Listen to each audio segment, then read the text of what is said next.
नमस्कार दोस्तों। आज हम बात करना चाहते हैं कॉलम में या बीम में रिंग डलता है। रिंग में कुंडी होती है, उस कुंडी को बैंड क्यों कराया जाता है, 135 अंश बैंड करने के लिए क्यों कहा जाता है, उसका रोल क्या है। जब अगर आप कभी कंक्रीट फेल होती है या कोई स्ट्रक्चर फेल होता है और बिल्डिंग जब भरभरा कर गिर जाती है, उस बिल्डिंग के मलबे में जो स्टील निकलता है, अगर आप उसे प्रॉपर देखे होंगे, फील किए होंगे, तो आपको स्ट्रिप्स के कुंडियों के बारे में या कुंडियों के रोल आपको पता लग जाते होंगे कि क्या होता है। मैं आपको इसलिए बताना चाह रहा हूँ कि वर्कर, एक लेबर क्लास, एक स्टील मेसन इन चीज़ों को केयर नहीं करता, वो इनको लाइटली लेता है, क्योंकि वो अपने प्रोग्रेस और अपने लेबर कॉस्ट बचाने के लिए केयर करता रहता है। तो अगर आप कंस्ट्रक्शन करा रहे हैं अपनी बिल्डिंग या अपना प्रोजेक्ट या अपना घर, तो स्ट्रिप के हुक कुंडी को ज़रूर केयर रखें।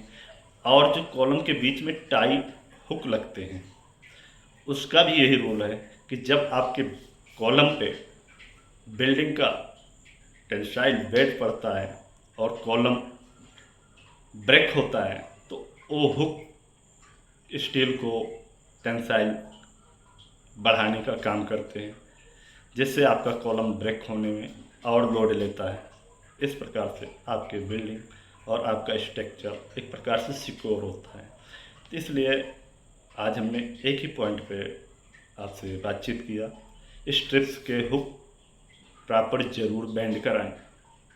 मेसन और वर्कर हमेशा ये बोलेंगे कि सर मैंने अगर कुंडियाँ बैंड कर दिया तो कॉलम में नहीं लगते हैं, वो आपको बेवकूफ़ बनाते हैं। अगर आपने स्कैप फोल्डिंग ऊपर तक लगवाया है और ऊपर से रिंग डाल रहे हैं, तो कोई हुक या कोई कुंडी अड़ती नहीं है, बट उनका टाइम ज़रूर थोड़ा बढ़ जाता है कॉलम में काम करने का, बांधने का। तो इसलिए आपको केयर रखना है, आपको ध्यान देना है। अब आपका प्रोजेक्ट है, आपका घर है, आप जो प्रोजेक्ट बना रहे हो, कल को आपके बच्चे वहाँ पे ज़रूर जाएंगे। तो इन चीज़ों को ध्यान रखो कि अगर कोई प्रोजेक्ट का नुकसान होता है तो उसमें आपका भी नुकसान है, आपकी आत्मा आपको रुलाएगी। इसलिए प्रोजेक्ट का ज़रूर ख्याल रखें। रिंग्स कुंडियों का विशेष केयर रखें। अगले टॉपिक में हम आपको लैप लेंथ के बारे में बताएंगे और क्यों ज़रूरी होता है इसके बारे में बताएंगे। तब तक के लिए धन्यवाद।